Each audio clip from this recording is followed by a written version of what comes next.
À un moment donné, David, tu as cité la Sainte Vierge, tu as cité Fatima, l'apparition mariale de 1917 au Portugal, la même année que la révolution bolchevique. Il y a aussi une autre apparition mariale qui est reconnue par l'Église, c'est en 1846 à La Salette, en France, où, à un moment donné, parmi toutes les révélations, il est évoqué une guerre civile. L'italien se battra contre l'italien, le français contre le français. Et la Sainte Vierge, à un moment donné, dans cette apparition de 1846, parle, de l'Antéchrist, qui naîtra de l'union d'un évêque et d'une religieuse hébraïque. En fait, on en revient toujours au singe de Dieu, qui veut imiter l'incarnation, au même titre que le Christ est né dans le catholicisme, pour ceux qui croient au catholicisme, le Christ est né d'une vierge, la Sainte Vierge, le péché original en moins. Eh bien, l'imitation diabolique consiste à favoriser la naissance de l'Antéchrist d'une vierge, d'une religieuse hébraïque. Une religieuse par définition est vierge, enfin en temps normal, et hébraïque, comme la Sainte Vierge était juive à l'origine. Donc on voit cette permanence. Et l'apparition de 1917 de Fatima, là aussi la Sainte Vierge a trois secrets, les deux premiers on les connaît. C'était la fin de la Première Guerre mondiale qui allait aboutir ensuite à une seconde, où la Sainte Vierge annonce d'ailleurs une sorte de lumière très forte dans le ciel, et effectivement, on l'a vu en janvier 1938, c'était une immense aurore boréale, mais surtout la Sainte Vierge demande la consécration de la Russie à son cœur immaculé, avec des conditions bien précises. Elle dit consécration de la Russie. Elle dit pas le monde, elle dit pas la Russie, le monde, le Kazakhstan avec l'Ukraine, elle dit uniquement la Russie, que cela doit se faire en liaison avec tous les évêques du monde, que ça soit un acte public, enfin bref, il y a toute une série de prescriptions, et elle avait demandé que ce troisième secret soit révélé au début des années 60, c'est-à-dire en pleine période, ça on l'a su qu'après, de Vatican II. Et le pape de l'époque, Jean XXIII, a refusé après lecture de ce papier, de publier, d'officialiser et de procéder à la consécration de la Russie au cœur immaculé de Marie. En fait, ce qu'on voit aujourd'hui, et depuis des générations, mais peut-être encore de manière encore visible, tout ce qu'on voit actuellement, ce sont des guerres, bon, certes, pour des raisons financières, énergétiques, etc., mais ce sont des guerres entre des pensées spirituelles, des rivalités ésotériques. Il y a un franc-maçon italien qui s'appelle Magaldi. Je ne sais pas si tu as entendu parler de ce franc-maçon italien, qui a sorti un bouquin sur les Urloges. trait d'union. Alors, le bouquin, j'ai présenté les points clés dans une longue préface faite pour le livre livre du révolutionnaire français Klotz, qui a été réédité aux éditions Omnia Veritas.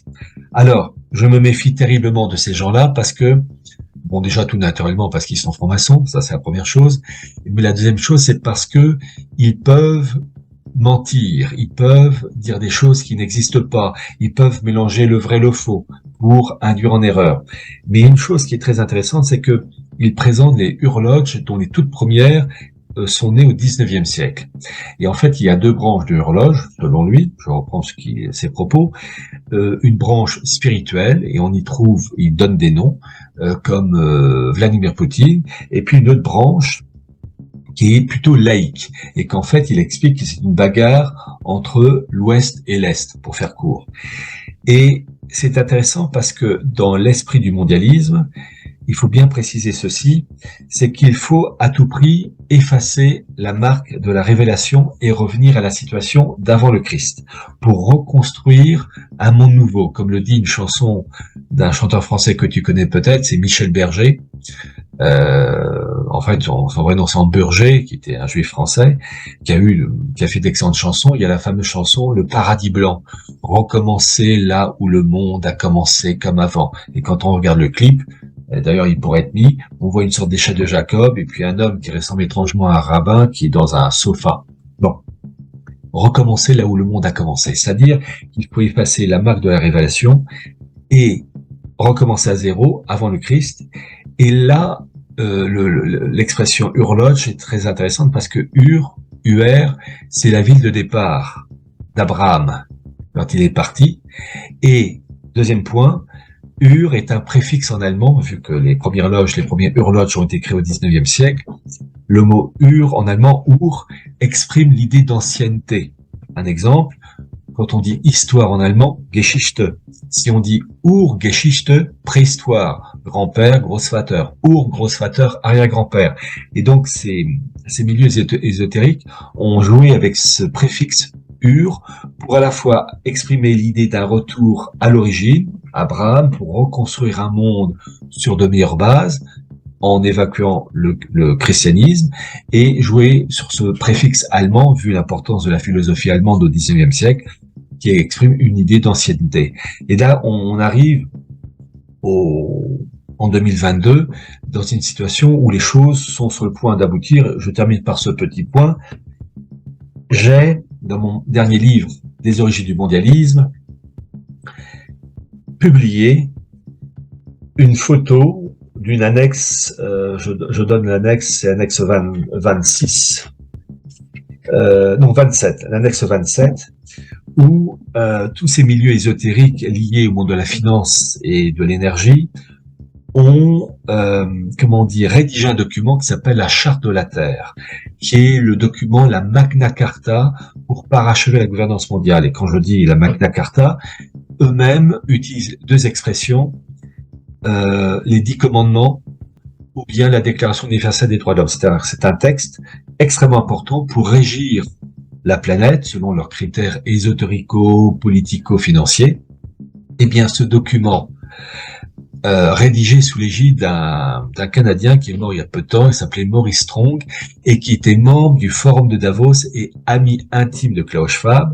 Ce document qui a été élaboré sur des années, je passe les noms et les noms des instituts qui ont élaboré ce document clé. Ce document clé a été mis dans un meuble, et c'est pas un meuble Ikea, ils ont mis ce document clé dans un meuble qui est la réplique de l'Arche d'Alliance du roi David.